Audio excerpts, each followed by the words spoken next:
ಚಾಮರಾಜನಗರ ಜಿಲ್ಲೆಯ ಅನೂರು ತಾಲೂಕಿನ ಅರಣ್ಯ ಪ್ರದೇಶದಲ್ಲಿ ನಡೆದ ಎನ್ಕೌಂಟರ್ ಪ್ರಕರಣ ಇದೀಗ ಭಾರಿ ವಿವಾದಕ್ಕೆ ಕಾರಣವಾಗಿದೆ. ಈ ಘಟನೆಯಲ್ಲಿ 3 ಸಾವನ್ನಪ್ಪಿದ್ದಾರೆ. ಕಾಡು ಪ್ರಾಣಿಗಳನ್ನು ಬೇಟೆಯಾಡಲು ಬಂದಿದ್ದ ಬೇಟೆಗಾರರು ಹಾಗೂ ಅರಣ್ಯ ಇಲಾಖೆ ಸಿಬ್ಬಂದಿ ನಡುವೆ ಗುಂಡಿನ ಚಕಮಕಿ ನಡೆದಿದ್ದು 3 ಬೇಟೆಗಾರರು ಸಾವನ್ನಪ್ಪಿರುವ ಘಟನೆ ಚಾಮರಾಜನಗರ ಜಿಲ್ಲೆಯ ಅನೂರು ತಾಲೂಕಿನ ಕಾವೇರಿ ವನ್ಯಧಾಮದಲ್ಲಿ ಶನಿವಾರ ಬೆಳಗಿನ ಜಾವ ನಡೆದಿದೆ.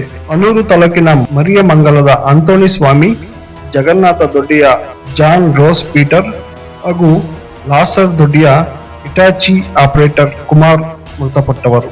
ಅರಣ್ಯ ಇಲಾಖೆಯ ಸಿಬ್ಬಂದಿ ನಡೆಸಿದ ಗುಂಡಿನ ದಾಳಿಯಲ್ಲಿ ಈ 3 ಮೃತಪಟ್ಟಿದ್ದಾರೆ ಎನ್ನಲಾಗುತ್ತಿದೆ. ಕಾರ್ಯಾಚರಣೆಯಲ್ಲಿ ಅರಣ್ಯ ಇಲಾಖೆಯ ಓರ್ವ ಸಿಬ್ಬಂದಿ ಸಹ ಗಾಯಗೊಂಡಿದ್ದಾರೆ.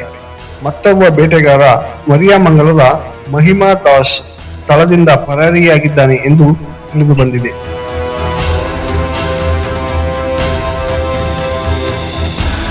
ಆದರೆ ಇಲ್ಲಿ ಉದ್ಭವವಾಗುತ್ತಿರುವ ದೊಡ್ಡ ಪ್ರಶ್ನೆ ಏನೆಂದರೆ, ಇದು ನಿಜವಾಗಿಯೂ ಆತ್ಮರಕ್ಷಣೆಗಾಗಿ ನಡೆದ ಕಾರ್ಯಾಚರಣೆಯೇ ಅಥವಾ ಅಮಾಯಕರ ಮೇಲೆ ನಡೆದ ಗುಂಡಿನ ದಾಳಿಯೇ?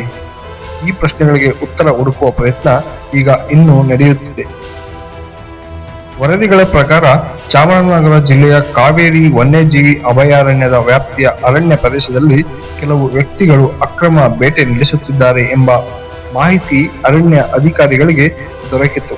ಈ ಮಾಹಿತಿ ಆಧರಿಸಿ ಅರಣ್ಯ ಸಿಬ್ಬಂದಿ ಕಾರ್ಯಾಚರಣೆ ನಡೆಸಿದ್ದಾರೆ. ಕಾರ್ಯಾಚರಣೆಯ ವೇಳೆ ಅನುಮಾನಾಸ್ಪದ ವ್ಯಕ್ತಿಗಳನ್ನು ತಡೆಹಿಡಿಯಲು ಪ್ರಯತ್ನಿಸಲಾಗಿದೆ ಎಂದು ಹೇಳಲಾಗುತ್ತಿದೆ. ಈ ವೇಳೆ ಪರಿಸ್ಥಿತಿ ಉದ್ವಿಗ್ನಗೊಂಡು ಗುಂಡಿನ ದಾಳಿ ನಡೆದಿರುವ ಸಾಧ್ಯತೆಯ ಬಗ್ಗೆ ವರದಿಗಳು ಹೊರಬಿದ್ದಿವೆ.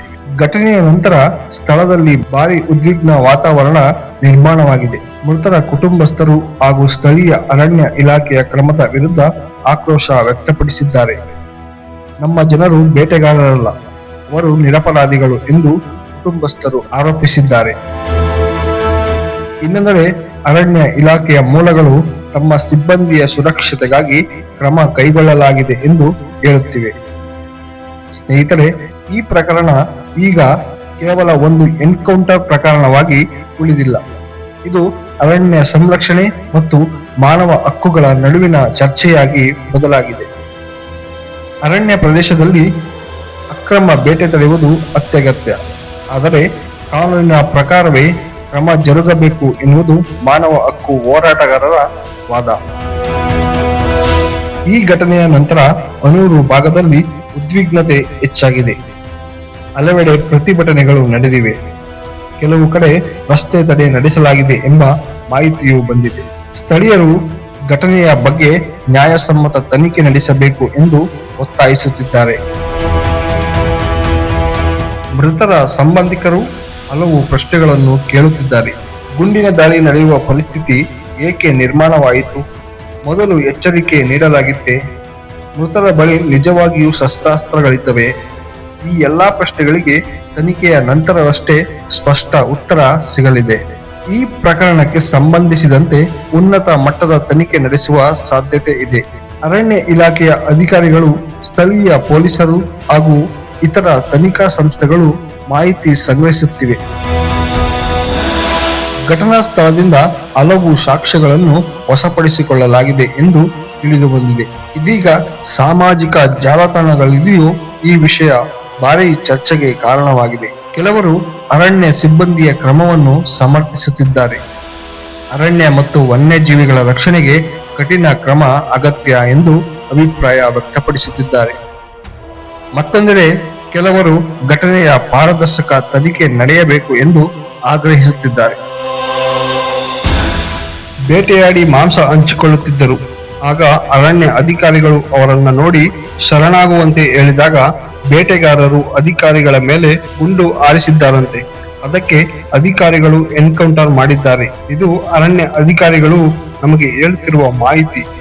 ಒಂದು ಸೈಡಿನ ಮಾಹಿತಿಯನ್ನು ನಂಬಲು ನಾನು ಸಿದ್ಧನಿಲ್ಲ ಎಂದು ಸಂಸದ ಸುನಿಲ್ ಬೋಸ್ ಹೇಳಿದ್ದಾರೆ. ಸ್ನೇಹಿತರೆ, ಒಂದು ಎನ್ಕೌಂಟರ್ ಪ್ರಕರಣ ನಡೆದಾಗ ಭಾವನೆಗಳಿಗಿಂತ ಸತ್ಯಾಂಶ ಮುಖ್ಯ. ಆದ್ದರಿಂದ ಅಧಿಕೃತ ತನಿಖೆ ಪೂರ್ಣಗೊಳ್ಳುವವರೆಗೂ ಯಾವುದೇ ತೀರ್ಮಾನಕ್ಕೆ ಬರುವುದು ಸರಿಯಲ್ಲ. ಪ್ರಸ್ತುತ ಲಭ್ಯವಿರುವ ಮಾಹಿತಿಯ ಪ್ರಕಾರ ಮೂವರು ಮೃತಪಟ್ಟಿದ್ದಾರೆ. ಘಟನೆ ಅರಣ್ಯ ಪ್ರದೇಶದಲ್ಲಿ ನಡೆದಿದೆ. ಅರಣ್ಯ ಸಿಬ್ಬಂದಿ ಭಾಗಿಯಾಗಿದ್ದಾರೆ. ಸ್ಥಳೀಯರಿಂದ ಪ್ರತಿಭಟನೆ ನಡೆದಿದೆ. ತನಿಖೆ ಮುಂದುವರೆದಿದೆ. ಇಷ್ಟೇ ಮಾಹಿತಿಯನ್ನು ದೃಢವಾಗಿ ಹೇಳಬಹುದು. ಮುಂದಿನ ದಿನಗಳಲ್ಲಿ ಈ ಪ್ರಕರಣದಲ್ಲಿ ಇನ್ನಷ್ಟು ಮಹತ್ವದ ಬೆಳವಣಿಗೆಗಳು ಸಂಭವಿಸುವ ಸಾಧ್ಯತೆ ಇದೆ. ತನಿಖಾ ವರದಿ ಹೊರಬಂದ ಬಳಿಕ ಹಲವು ಪ್ರಶ್ನೆಗಳಿಗೆ ಉತ್ತರ ಸಿಗಬಹುದು. ರಾಜ್ಯಾದ್ಯಂತ ಗಮನ ಸೆಳೆದಿರುವ ಈ ಪ್ರಕರಣದ ಕುರಿತು ಇನ್ನಷ್ಟು ಅಪ್ಡೇಟ್ಗಳನ್ನು ನಾವು ನಿಮಗೆ ತಲುಪಿಸುತ್ತೇವೆ. ವಿಡಿಯೋ ಇಷ್ಟವಾದರೆ ಲೈಕ್ ಮಾಡಿ, ಶೇರ್ ಮಾಡಿ. ಧನ್ಯವಾದಗಳು.